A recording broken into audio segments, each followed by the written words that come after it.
Kratki povijesni vodič. Rimljani su nekoliko stotina godina vladali Bosnom, koja je zajedno s ostalim rimskim kolonijama na ovom prostoru činila provinciju Ilirik.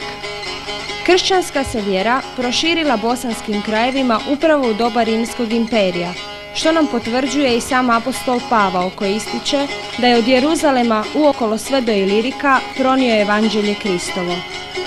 Velikim raskolom rimski se imperij dijeli na zapadno i istočno rimsko carstvo. Granica carstava i kultura tada je postala i ostala Bosna, odnosno Drina. Krajem 4. stoljeća rimska je kultura uništena uslijed provale istočnih Gota, no njihova vladavina ovim krajevima nije dugo opstala. Uništeni su tada brojni civilni i sakralni objekti iz rimskog doba, o kojima danas svjedoče sačuvani ostaci ili ruševine na puno nalazišta u srednjoj Bosni i Hercegovini. U zapisniku Rimskog sinoda, koji se održao od 530. do 533. godine, spominje se Solinska metropolija, koja je imala ovlasti na području Hrvatske i Bosne i Hercegovine, te biskupije Bistuje, Zenice, Martara, Konjica i Neretvanski biskup. U to je vrijeme na području Srednje Bosne službovao Bestoljski biskup. U 6. stoljeću Bosnom pustoše Avari, koje su u to doba u plemenskom savezu sa Slavenima. Na poziv rimskog cara Heraklija, Hrvati koji se spuštaju s područja Bijele Hrvatske, današnje Poljske i Ukrajine, protjeruju Avare. U rimskim se diplomatsko-povijesnim spisima ističe da je car Heraklije, za čijeg su vladanja Hrvati zaposjeli prostor između Jadrana, Drave, Dunava i Drine, doveo iz Rima svećenike koji su pohrstili Hrvate. Hrvati organiziraju državu na teritorijalnom načelu župe. Srednju Bosnu naseljavaju Hrvati nakon seobe naroda. Tada su formirane države hrvatskih dinastija: Slavonska Hrvatska, Primorska Hrvatska s područjem Zahumlja, Travunje, Duklje i Zete. Bosnom tada vladaju knezovi Višeslav, Borna, Vladislav, Mislav, Trpimir, Domagoj i Zdeslav, a za kneza Branimira državu Hrvatsku 879. godine međunarodno priznaje i rimski papa. Hrvati su bili jedini narod zapadne kršćanske ekumene s pravom uporabe narodnog jezika i pisma, glagoljice, u bogoslužju Rimske crkve. Glagoljska književnost je kulturni posrednik između Rima i Carigrada i nosilac europskog jedinstva, kako književnog, tako i religijskog. Hrvatske države ujedinjene su za kralja Tomislava na području od Istre na zapadu, Drave na sjeveru, Dunava i Drine na istoku, do granice današnje Albanije i Jadrana na jugu. Ulaskom Hrvatske u personalnu uniju s Ugarskom učvršćuje se srednjovjekovna država Bosna na čelu s kraljevskom hrvatskom dinastijom. U 14. stoljeću u Europu prodiru Turci. Uništena je tako u srednjoj Bosni kršćanska vjera i sva njena obilježja. Novi gospodari Turci započinju odmah s uspostavljanjem stroge islamske vlasti u bosanskom pašaluku i svom silinom obaraju se na vjerno hrvatsko katoličko pučanstvo. Stotine tisuća protjeruju i ubijaju, otimaju im dobra ili ih zarobljavaju, a etničko čišćenje provode tako jako da kršćani masovno napuštaju svoje domove i traže utočište u drugim kršćanskim zemljama. Turska vlast daje tada povlastice i privilegiran položaj carigradskom patrijarhu, to jest ortodoksnoj crkvi, čime preko Drine prvi put prelazi utjecaj istoka. Turska je vladavina imala poražavajuće posljedice. Preko 30 katoličkih samostana je do temelja uništeno. Srušene su mnoge crkve, a kršćanske se svetinje obeščašćuju i prodaju bescijenje. Franjevci, međutim, koji su na vrijeme uvidjeli opasnost koja prijeti Srednjoj Bosni, pomažu stanovništvo i odvode svoje pučanstvo u progonstvo. Oko crkvene jurisdikcije nad Bosnom spore se u to vrijeme splitski i dubrovački biskupi.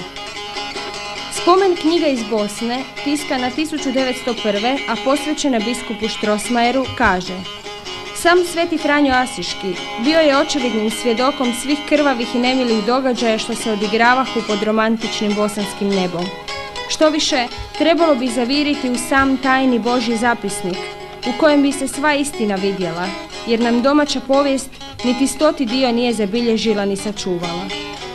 Prodorom Turaka 1463. nestaje Hrvatska država u Bosni. Za turske vladavine Bosna često nazivana Bosanskom Hrvatskom, a pojedina su uža područja imala regionalna imena, kao Rama, Usora itd. 1878. godine očekivalo se da područje Bosanske Hrvatske uđe u sastav Banovine Hrvatske, odnosno u Hrvatsko-ugarsku zajednicu u sastavu Austro-Ugarske. Bosna, međutim, u sastavu Austro-Ugarske dobiva status anektirane pokrajine. Raspadom Austro-Ugarske, područje Bosne i Hercegovine ulazi u sastav države Slovenaca, Hrvata i Srba, formirane na području Zapadnog Balkana, koja se uskoro ujedinjuje s Kraljevinom Srbijom uz novo ime, Kraljevina Jugoslavija. Godine 1939. osnovana je Banovina Hrvatska takozvanom Hrvatsko-srpskom nagodbom u koju ulaze Bosanska Posavina, Hercegovina, Rama i dio Srednje Bosne.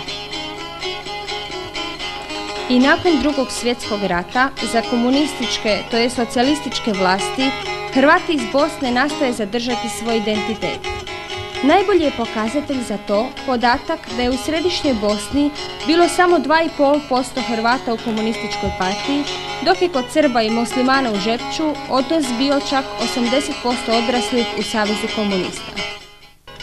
Povijest se ponavlja. Danas se u Srednjoj Bosni, nakon 530 godina, ponavlja povijest egzodusa Hrvata.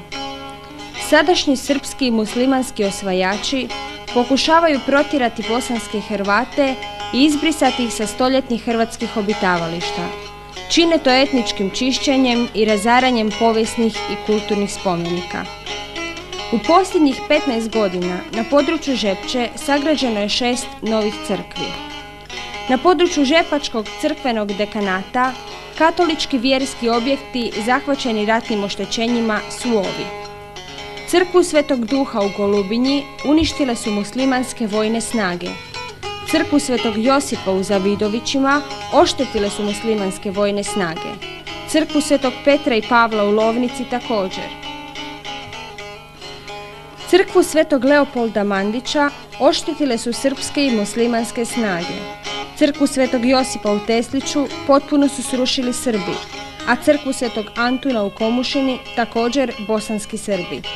Sličan je primjer i s drugim sakralnim i civilnim objektima. Povijesno-kulturna nalazišta na području Žepča. Po povijesnim podacima, grad Kula potječe iz 12. stoljeća. U Kuli je kralj Stjepan Tomaš 1458. godine izdao povelju kojom Žepče postaje slobodni grad. Kula je bila rušena i obnavljana više puta, a konačno je srušena 1892. godine. Na njenim je temeljima ponovno izgrađen grad koji je postao sjedište Kotara i općine. Zanimljivo je da su partizani 1943. zapalili stari grad i biblioteku kako bi uništili hrvatske povijesne dokumente. Dio kamena iz starog grada ugrađen je u novu crkvu u Žepču.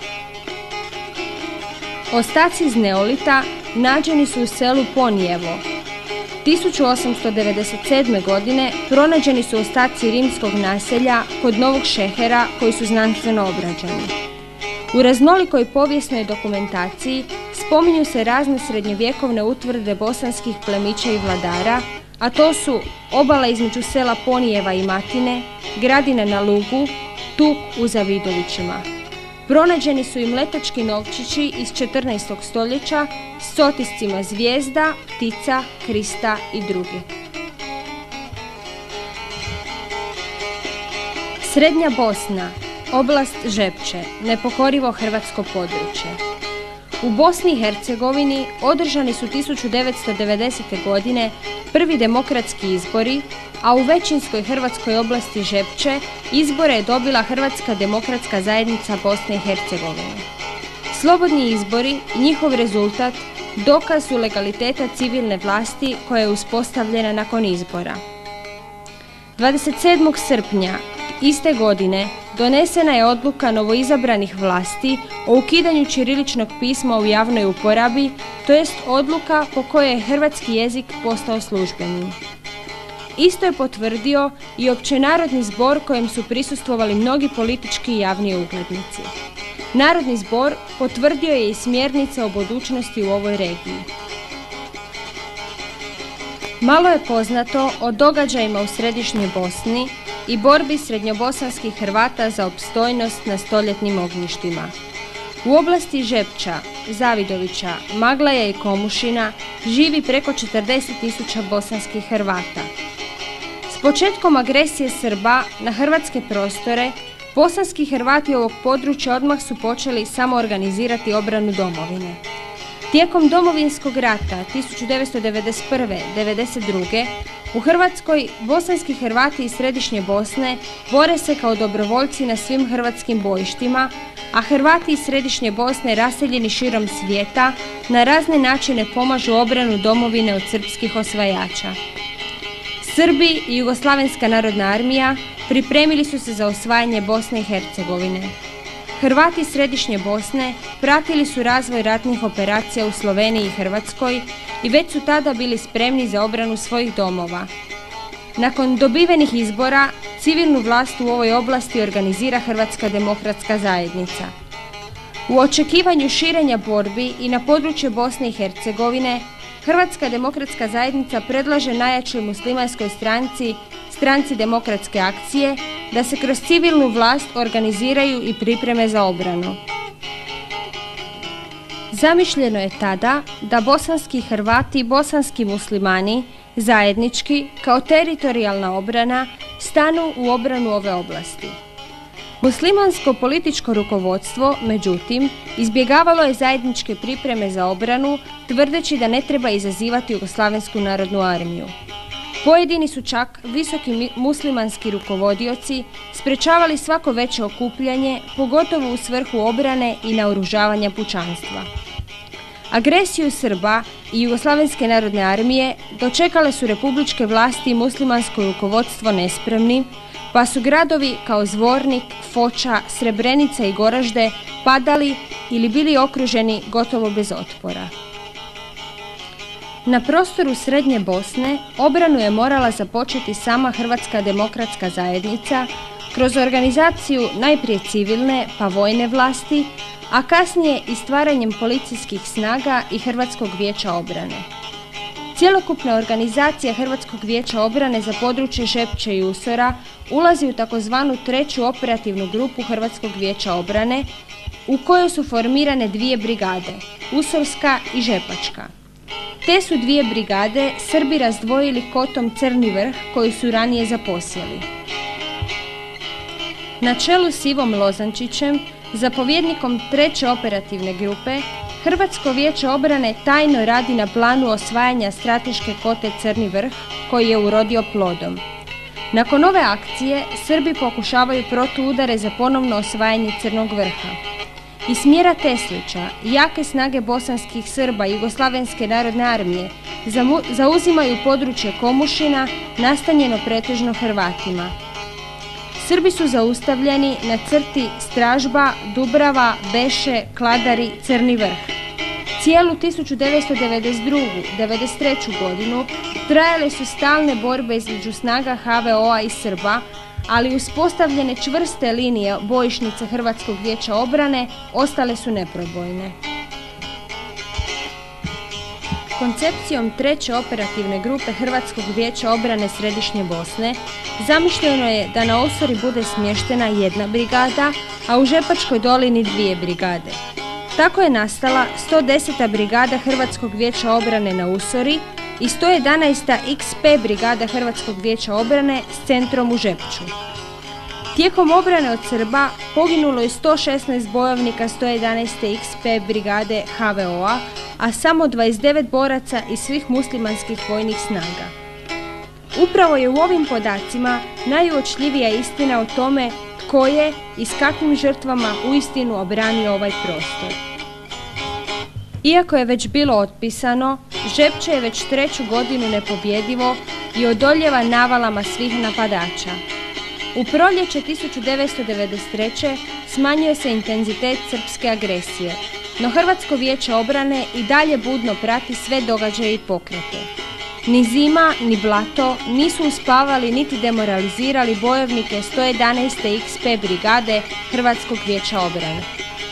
U isto vrijeme, dok su bojovnici 111. XP brigade bili na položajima prema srpskim snagama, muslimani su ozbiljno pripremali potajni i podmukli napad na dojučerašnje saveznike. Vojska bosanskih muslimana postiže trenutačne uspjehe prilikom zauzimanja područja koje je dotad kontroliralo Hrvatsko vijeće obrane. U pobjedničkoj euforiji muslimani zarobljavaju cijelu brigadu Jure Francetić u Zenici. Osvojena su i hrvatska sela oko Zenice, te Kakanj, Guča Gora i Bugojno.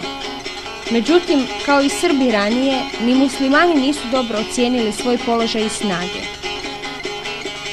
Civilna vlast u Žepču i 111. XP brigada pravilno su procijenili situaciju. Prateći događaje u ostalim zonama središnje Bosne, znali su da je bilo pitanje samo dana kada će muslimani napasti i Žepče. U Žepču se osjećala velika napetost jer su svakim danom dolazile izvješća o stradanjima Hrvata Srednje Bosne.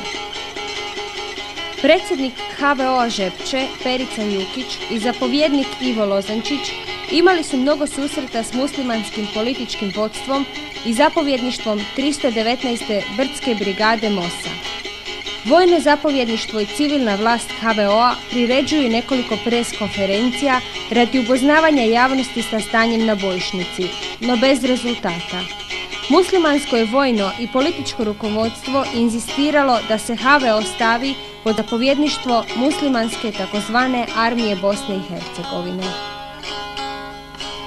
26. lipnja 1993. godine muslimanske vojne snage napale su položaje 111. XP brigade HVO-a na koti 803 iznad Brezovog polja.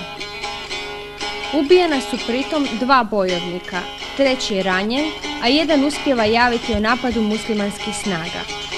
HVO odmah započinje s organiziranom obranom područja koje je sada napadano iz više pravaca.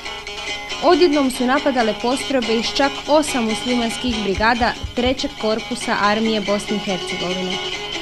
Specijalne postrojbe Hrvatskog vijeća obrane oslobađaju Žepče i Novi Šeher. Istodobno, cjelokupno stanovništvo izlazi na položaj obrane, spriječivši napade izvana i iznutra. Nakon 10-ak dana teških borbi za Žepče, ovaj je grad sličio razorenom Vukovaru. Iako je rat u okruženoj oblasti Žepče, civilni je život kontinuiran. Organizirano je gospodarstvo, društvene djelatnosti, zanatstvo, servisi, pa i poljoprivreda, kao i vjerski život.